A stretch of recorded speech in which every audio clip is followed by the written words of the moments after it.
বন্ধুরা, আজকের গুরুত্বপূর্ণ প্রতিবেদনটি হলো যুক্তরাষ্ট্র, ভারত, তাইওয়ান মিলে চীনে যৌথ হামলা চালাবে। মূল প্রতিবেদনে যাওয়ার আগে ছোট্ট একটি অনুরোধ, আপনি যদি আমাদের চ্যানেলে নতুন দর্শক হয়ে থাকেন তাহলে প্লিজ সাবস্ক্রাইব করুন, আর যদি অলরেডি সাবস্ক্রাইব করে থাকেন তাহলে আপনাকে অসংখ্য ধন্যবাদ। তাহলে চলুন বন্ধুরা, মূল প্রতিবেদনে যাওয়া যাক। চীনের সঙ্গে ভারতের বিতর্কিত সীমান্ত থেকে 100 কিলোমিটারও কম দূরত্বে ভারতের সঙ্গে যৌথ সামরিক মহড়ায় অংশ নেবে যুক্তরাষ্ট্র। মার্কিন সংবাদ মাধ্যম CNN এক প্রতিবেদনে এ তথ্য জানিয়েছে। সমুদ্রপৃষ্ঠ থেকে 10,000 ফুট উপরে অবস্থিত ভারতের উত্তরাখণ্ড প্রদেশের আওলি শহরে চলতি বছরের অক্টোবরের মাঝামাঝি এই মহড়া অনুষ্ঠিত হবে বলে বিষয়টি সম্পর্কে অবগত ভারতীয় সেনাবাহিনীর এক জ্যেষ্ঠ কর্মকর্তা জানিয়েছেন। আওলি প্রকৃত নিয়ন্ত্রণ রেখা LAC থেকে প্রায় 95 কিলোমিটার দূরে অবস্থিত। আওলি থেকেই ভারত ও চীনের মধ্যে বিরোধপূর্ণ সীমান্ত চিহ্নিত করা হয়েছে। মহড়ায় মূলত অনেক উঁচু এলাকায় যুদ্ধের প্রশিক্ষণ দেওয়ার উপর বেশি জোর করা হবে বলেও জানান ওই সেনা কর্মকর্তা। যৌথ মহড়া সম্পর্কে জানতে চাইলে মার্কিন প্রতিরক্ষা বিভাগের একজন মুখপাত্র CNN-কে বলেন, ভারতের সঙ্গে আমাদের অংশীদারিত্ব একটি মুক্ত ও উন্মুক্ত ইন্দো প্যাসিফিক অঞ্চলের জন্য আমাদের দৃষ্টিভঙ্গির অন্যতম গুরুত্বপূর্ণ উপাদান। 2020 সালের জুন মাসে সীমান্তে চীন ও ভারতের সেনাদের মধ্যে ভয়াবহ সংঘর্ষে অন্তত 20 জন ভারতীয় ও 4 জন চীনের সেনার প্রাণহানির পর থেকেই দুই দেশের মধ্যে সম্পর্কের আরও অবনতি হয়। এছাড়া সম্প্রতি চীন সীমান্তের প্যাংগং শো হ্রদের ওপর একটি ব্রিজ নির্মাণকে কেন্দ্র করে দুই দেশের মধ্যে উত্তেজনা আরও বেড়ে যায়। এদিকে চলতি বছর ভারত সফরের সময় যুক্তরাষ্ট্রের সেনাবাহিনীর Pacific commanding general Charles Flynn বিতর্কিত সীমান্তের কাছে চীনের সামরিক উপস্থিতি বাড়ানোর ঘটনাকে উদ্বেগজনক বলে মন্তব্য করেন। প্রসঙ্গত, মার্কিন হাউস স্পিকার ন্যান্সি পেলোসির তাইওয়ান সফর ঘিরে তাইপে বেজিংয়ের উত্তেজনার মধ্যেই এই খবর সামনে এলো। সাবমেরিন দিয়ে আক্রমণের মহড়া দিচ্ছে চীন।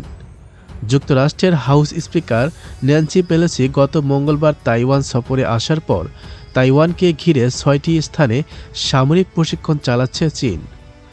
সাবমেরিন দিয়ে কিভাবে হামলা করা হবে এবং সমুদ্রে কিভাবে হামলা করা হবে, সোমবার এ বিষয়ে মহড়া দিচ্ছে চীনের সেনারা।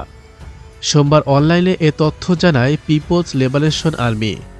এদিকে ন্যান্সি পেলোসি তাইওয়ানে আসায় যুক্তরাষ্ট্রের সেনা পর্যায়ে সব ধরনের আলোচনা স্থগিত করে দিয়েছে চীন। এই বিষয়টির কড়া সমালোচনা করেছে যুক্তরাষ্ট্র, কিন্তু চীনের পক্ষ থেকে জানানো হয়েছে তাদের সিদ্ধান্ত ঠিক আছে, কারণ যুক্তরাষ্ট্র উস্কানি দেওয়ায় চীন এ সিদ্ধান্ত নিতে বাধ্য হয়েছে। এ ব্যাপারে চীনের প্রতিরক্ষা মন্ত্রণালয়ের মুখপাত্র উ কুইয়েন সোমবার একটি অনলাইন পোস্টে বলেছেন, তাইওয়ান প্রণালীতে বর্তমান উত্তেজনাকর পরিস্থিতি সম্পূর্ণভাবে উস্কানি দিয়েছে ও তৈরি করেছে যুক্তরাষ্ট্র। তাদের সব দায়দায়িত্ব নিতে হবে এবং এর জন্য কঠিন পরিণতি ভোগ করতে হবে। তিনি আরও বলেন, সর্বশেষ স্তর ভাঙা যাবে না, আলোচনার জন্য আন্তরিকতা প্রয়োজন। এদিকে ঘোষণা অনুযায়ী রোববার ভোরে চীনের সামরিক মহড়া শেষ হওয়ার কথা ছিল, কিন্তু চীন এখনও আনুষ্ঠানিকভাবে কোনো ঘোষণা দেয়নি। ফলে রাজনৈতিক বিশেষজ্ঞরা আশঙ্কা করেছেন তাইওয়ান প্রণালীর বর্তমান উত্তেজনা হয়তো আরও বৃদ্ধি পেতে পারে। চীনের কাটা ঘায়ে নুনের ছিটা দিচ্ছে যুক্তরাষ্ট্র। মার্কিন সংসদের স্পিকার ন্যান্সি পেলোসির তাইওয়ান সফরের দগদগে ঘা এখনও শুকায়নি। সেই কাটা ঘায়েই এবার নুন ছিটানোর যজ্ঞ শুরু করেছে যুক্তরাষ্ট্র। চীনের চিরশত্রু ভারতের সঙ্গে লাইন অফ অ্যাকচুয়াল কন্ট্রোল বা প্রকৃত নিয়ন্ত্রণ রেখার কাছে যৌথ সামরিক মহড়ায় অংশ নিতে যাচ্ছে দেশটি। অক্টোবরের ঠিক মাঝামাঝি সময়ে অনুষ্ঠিত হবে মহড়াটি। সূত্র CNN।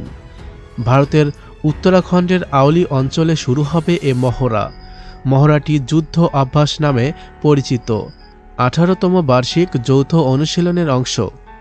ভারতীয় সেনাবাহিনীর এক ঊর্ধ্বতন কর্মকর্তা বিষয়টি নিশ্চিত করেছেন। উল্লেখ্য, মহড়ার জন্য বাছাইকৃত স্থানটি চীন ভারতের বিতর্কিত সীমান্ত সংলগ্ন। দুই দেশের মধ্যে জায়গাটি নিয়ে বিরোধ শুরু থেকেই। 1961 সালের যুদ্ধের পর থেকে ডি ফ্যাক্টো সীমানা করা হয়, কিন্তু 2020 সালের জুন মাসে ভারতের একটি রাস্তা নির্মাণে আপত্তি জানায় চীন। কারণস্বরূপ জায়গাটি নিজেদের বলে দাবি জানায় বেইজিং। ফলে তীব্র সংঘর্ষে লিপ্ত হয় দুই দেশ। এতে 20 ভারতীয় ও 4 জন চীনা সেনা নিহত হন। সম্প্রতি অবস্থা আবার খারাপের দিকে মোড় নেয়। সীমান্তবর্তী এলাকায় প্যাংগং শো লেকে একটি সেতু বানানোর ঘোষণা দেয় চীন। এটিকে অবৈধ দখলের আখ্যা দিয়েছে ভারত। বিশ্লেষকদের মতে চলমান এসব উত্তেজনার মধ্যেই ভারত যুক্তরাষ্ট্রের যৌথ সামরিক মহড়া বেইজিংকে আরও ক্ষুব্ধ করতে পারে। এ কারণে এশিয়া জুড়ে বাড়তে পারে অস্থিরতা। এদিকে মহড়ার নামে একাধিক চীনা নৌযান অতিক্রম করেছে তাইওয়ান প্রণালীর মধ্যরেখা। তাইপে জানায়, উপকূল ভিত্তিক জাহাজ বিধ্বংসী ক্ষেপণাস্ত্র এবং ভূমি থেকে আকাশে নিক্ষেপণযোগ্য ক্ষেপণাস্ত্র প্রস্তুত রাখা হয়েছে। চীনের 4 দিনব্যাপী সামরিক মহড়া দেখা যায় স্বশাসিত দ্বীপটির চারপাশে। এ সময় দুই দেশের যুদ্ধ জাহাজগুলোকে সমুদ্রে ইঁদুর বিড়াল খেলতে দেখা গেছে। চীনের পরীক্ষামূলকভাবে ছোড়া ব্যালিস্টিক ক্ষেপণাস্ত্র প্রথমবারের মতো উড়ে গেছে রাজধানী তাইপের ওপর দিয়ে। মহড়া চলাকালে রোববার দুই দেশের 10টির মতো যুদ্ধজাহাজ একে অপরের গা ঘেঁষে চলাফেরা করে তাইওয়ান প্রণালীতে। দ্বীপটির প্রতিরক্ষা মন্ত্রণালয়ের বিজ্ঞপ্তিতে বলা হয়, চীনের কয়েকটি সামরিক জাহাজ, বিমান ও ড্রোন তাইওয়ান ও এর নৌবাহিনীর ওপর আক্রমণের অনুরূপ মহড়া চালিয়েছে। এর যথোপযুক্ত প্রক্রিয়া জানাতে তাইপেও বিমান ও জাহাজ পাঠিয়েছে। মূলত চীনা জাহাজগুলো তাইওয়ানের কড়া নজরদারির মধ্যেই ছিল। মধ্যরেখা অতিক্রমে দেয়া হয়েছে বাধাও। তাইওয়ানের ঊর্ধ্বতন কর্মকর্তার আকস্মিক মৃত্যু। তাইওয়ানের প্রতিরক্ষা মন্ত্রণালয়ের গবেষণা ও উন্নয়ন ইউনিটের উপপ্রধানকে হোটেলের একটি কক্ষে মৃত অবস্থায় পাওয়া গেছে। বার্তা সংস্থা সেন্ট্রাল নিউজ এজেন্সির মাধ্যমে তাইওয়ান কর্তৃপক্ষ তথ্যটি জানায় শনিবার সকালে। খবরে জানানো হয়, দক্ষিণ তাইওয়ানের একটি হোটেল কক্ষে national Chungshan institute of science and টেকনোলজির উপপ্রধান উই ইয়াংলি হোসিংকে মৃত অবস্থায় পাওয়া যায়। তার মৃত্যুর কারণ অনুসন্ধানে চলছে তদন্ত। খবরে আরও জানা যায়, উই ইয়াং পিংতুং দক্ষিণাঞ্চলীয় শহরে একটি ব্যবসায়িক সফরে ছিলেন। চলতি বছরে তাইওয়ানের ক্ষেপণাস্ত্র উৎপাদন প্রকল্পের তত্ত্বাবধায়ক হিসেবে নিযুক্ত হয়েছিলেন তিনি। সামরিক মালিকানাধীন সংস্থাটি বার্ষিক ক্ষেপণাস্ত্র উৎপাদন ক্ষমতা দ্বিগুণেরও বেশিতে উন্নীত করার জন্য কাজ করছিল। চীনের ক্রমবর্ধমান সামরিক হুমকির মুখে এ পদক্ষেপ নিয়েছিল তাইওয়ান। তাইওয়ানের ক্ষেপণাস্ত্র প্রকল্প কর্মকর্তার মৃত্যুর পর শুরু হয়েছে নানা জল্পনা কল্পনা। উই ইয়াংয়ের হত্যা রহস্য উন্মোচিত হবে ফলাফল হাতে এলে। ঘটনাস্থলে থাকা একজন পুলিশ কর্মকর্তা বলেন, তার হোটেল রুমের সব দরজা জানালা বন্ধ ছিল। জোর করে কিংবা দরজা ভেঙে প্রবেশের কোনো চিহ্ন পাওয়া যায়নি ঘরটিতে। উই ইয়াংয়ের পরিবার বলেন, আগে থেকে হৃদরোগজনিত সমস্যায় ভুগছিলেন তিনি। হৃৎপিণ্ড সংক্রান্ত রোগের জন্য চিকিৎসাও নিচ্ছিলেন। দর্শক, এই প্রতিবেদন সম্পর্কে আপনাদের কি মন্তব্য তা কমেন্টে জানিয়ে দিন। ভিডিওটি ভালো লাগলে অবশ্যই একটি লাইক দিন এবং আপনার বন্ধুদের সাথে শেয়ার করুন। আর হ্যাঁ, পরবর্তী আপডেট পেতে আমাদের চ্যানেলটি এখনই সাবস্ক্রাইব করুন। ধন্যবাদ।